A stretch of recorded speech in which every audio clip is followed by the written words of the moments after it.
What's up kabayan?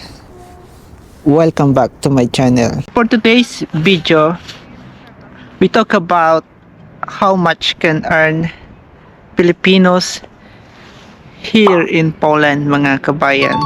So let's go!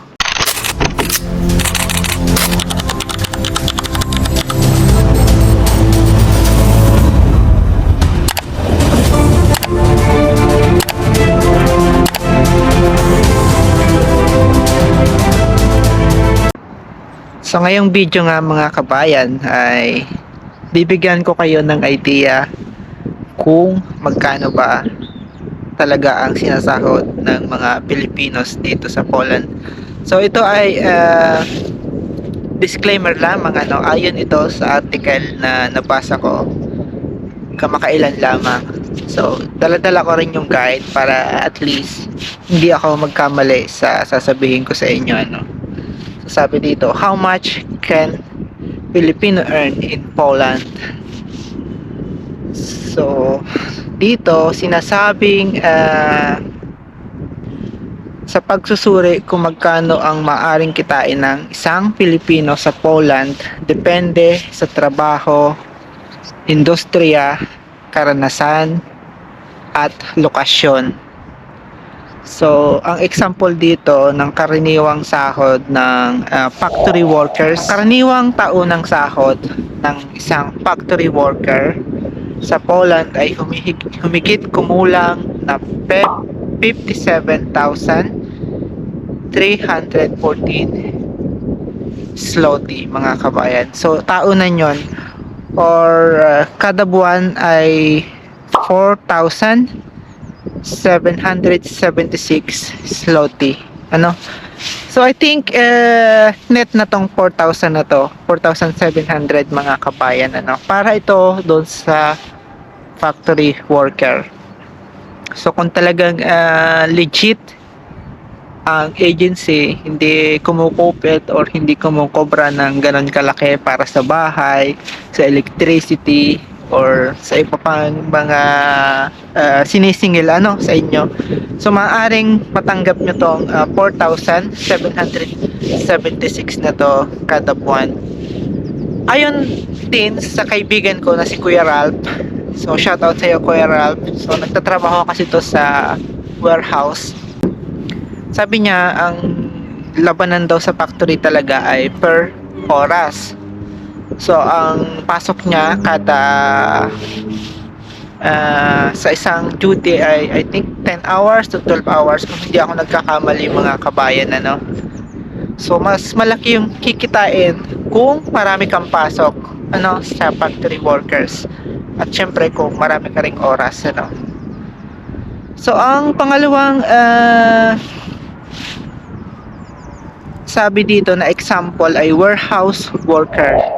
Ang mga posisyon na mga lungsod tulad ng Wrocław ay ang sahod ay nag-start ng 5,000 to 7,000 PLN or zloty kada buwan, mga kabayan. So ito, sinabi ko nga sa inyo na naglalaro yung sahod niya, walang specific na sahod talaga kada buwan kasi nga yung pasok dito ay kung madami yung pasok mo, of course marami rin yung pera mo. Kung marami yung oras mo, marami rin yung sahod mo. Kung ang labanan naman sabi ng iba na per kilo daw kuno, hindi ko alam, wala naman akong karanasan guys sa factory. Itong mga dinidiscuss ko sa inyo ay disclaimer lamang, ayon ito sa mga kaibigan at sa mga nababasa kong article para magkaroon kayo ng idea para dun sa mga paparating pa lang dito sa Poland, yung may mga pangarap pa lang mag-abroad. So ano ba yung mga dapat nating isalang-alang halaga ng pamumuhay dito sa Poland? So ito yung sinasabi ko sa inyo. So magkano ba ang cost of living dito sa Poland? Mas mataas man ang sahod sa Poland kaysa sa Pilipinas, mahalaga ring isaalang-alang ang gastos ng pamumuhay. Sabi dito na iba ang depende sa lungsod. So ulit-ulit ko tong sinasabi, nakadepende ito sa city, mga kabayan. So karamihan kasi ng mga factory ay located sa, alam mo yun, sa probinsya or sa countryside kung tawagin dito, kaya yung sahod or yung cost of living ay mas mababa. Ano, kung sa syudad syempre maraming tukso, maraming luho kang mabibili. Kung sa probinsya, limitado lang, kasi limitado lang dun yung mga building at mga fashion outlet or yung mga benta ng pagkain, ano, yung shop ng mga pagkain, ano. Mga kontrata sa trabaho. So sinasabi dito sa article na sinusiguradong malinaw ang kontrata tungkol sa sahod, oras ng trabaho, kondisyon upang maiwasan ang hindi pagkakaunawaan, ano. So yun nga, para mas detalyadong impormasyon tungkol sa sahod, oras ng trabaho at mga tip para sa Filipino factory worker sa Poland, so kinakailangan i-double check ninyo sa website, ano. So tanungin nyo rin yung mga kababayan natin na nandito na sa Poland, na may experience na, matagal na dito, at humingi kayo ng tips kung hindi talaga klaro sa inyo yung paliwanag sa website or sa Google, ano. Kasi ako bilang creator, mga kabayan, so nagsusuri din ako, chine-check ko yan sa mga kaibigan ko kasi 5 years na ako dito sa Poland. So kinakailangan bago ko i-discuss sa inyo ay tugma talaga doon sa sinasabi ng article at ng may experience na person, ano. So hindi ako pwedeng mag-publish ng video na gawa-gawa ko lang, na ayon lang din, na ako lang yung gumawa. So kinakailangan nagsasaliksik din ako sa mga kaibigan ko, sa mga nandito na ang matatagal, kaya nagta-travel din ako sa every city dito sa Poland, ano. Kumbaga kapag may free time talaga ako, kasi isa rin akong OFW dito, kapag may free time ako, pupunta ako sa mga maliliit na syudad, sa mga malalaking syudad. Pag may nakamit akong mga Pilipino, kinakausap ko talaga sila para magkaroon ako ng idea, mga kabayan. So at least bago ako gumawa ng ganitong video ay meron na akong idea.